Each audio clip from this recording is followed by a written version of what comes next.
Welcome back, everyone. In today's episode of Toys Are the Way, we'll be taking a look at the long-awaited companion to Antoc Merrick's X-Wing, his astromech droid R2-SHW. If you're new to the channel or a fan of Star Wars collecting, be sure to smash a like on this video, remember to subscribe, and make sure to ring that bell to stay notified.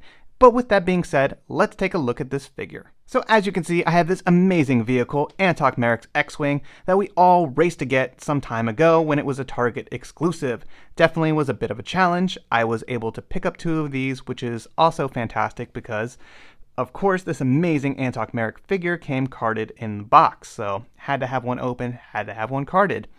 And it was one of those funny situations where Hasbro didn't think who is going to be in the back of this X-Wing fighter. He's going to need a droid, so luckily they were able to partner up with Lucasfilm, figure out this droid's name, and get him into the vintage collection, and I'm happy that he's finally here.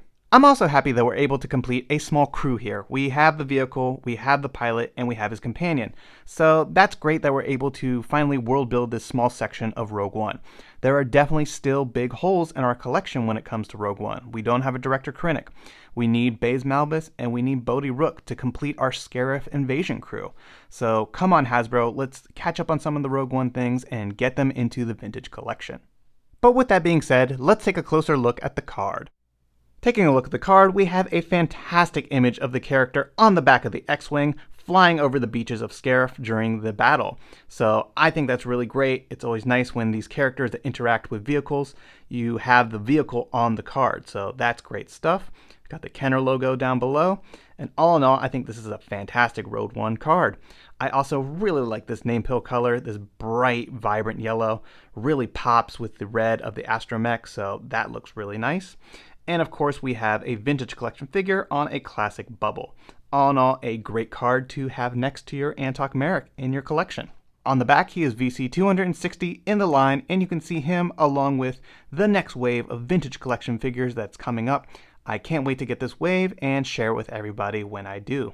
So all in all, I'm very happy with this release. It's a pretty good figure, and I think the card is way better than the figure personally. So one that I'm very excited to put next to my Antoc Merrick and have on display.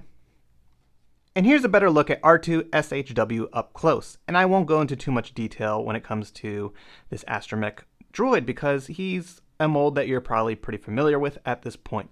We recently got this one as R2-D2 in his Droids release and on the SensorScope Walmart exclusive. And as you may know, I'm not the biggest fan of this mold. Especially for this droid, you know, he doesn't use a SensorScope in the movie, so don't really need that. But it leaves this, you know, giant hole in there, which is frustrating to me. This little compartment sometimes just always comes open. And it's just like, you know, a little unnecessary. I would have preferred the Build-A-Droid mold, which is the Force Link one, which was also used in R2-D2 on his Star Wars card in the vintage collection. Definitely a better mold. It's a bit bigger, so I like that more. You know, it doesn't have the open compartment on top of the dome, and it's just a far superior mold in my opinion. But Hasbro went and used this mold instead, and I understand why they did it. You know, these were probably being painted as those SensorScope R2-D2s, and rather than put a different mold on the factory floor, you know, they just painted this one simultaneously probably, or on another day. They didn't have to waste time, you know, changing stuff on the factory line. So I get it. They're being productive. It makes logistical sense, but I don't know. I would always prefer a better mold than this one. But as you can see, he's got some really cool detailing, you know.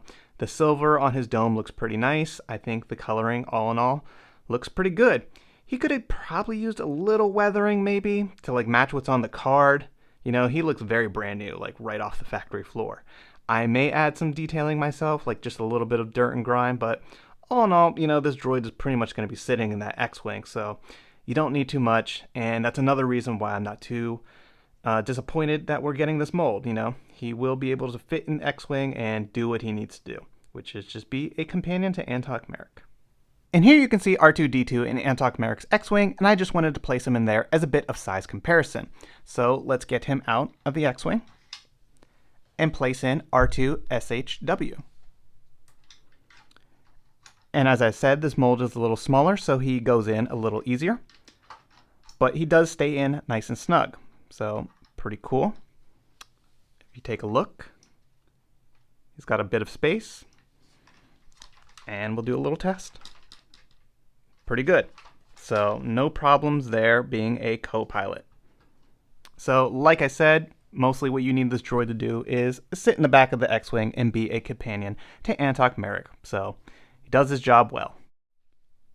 I hope you've enjoyed this video and taking a look at our newest member of the Rogue One crew, Antoc Merrick's astromech droid, R2-SHW. And don't forget to drop a like on this video and subscribe if you're new to the channel. It really helps and is always greatly appreciated. Thanks everyone, and may the Force be with you.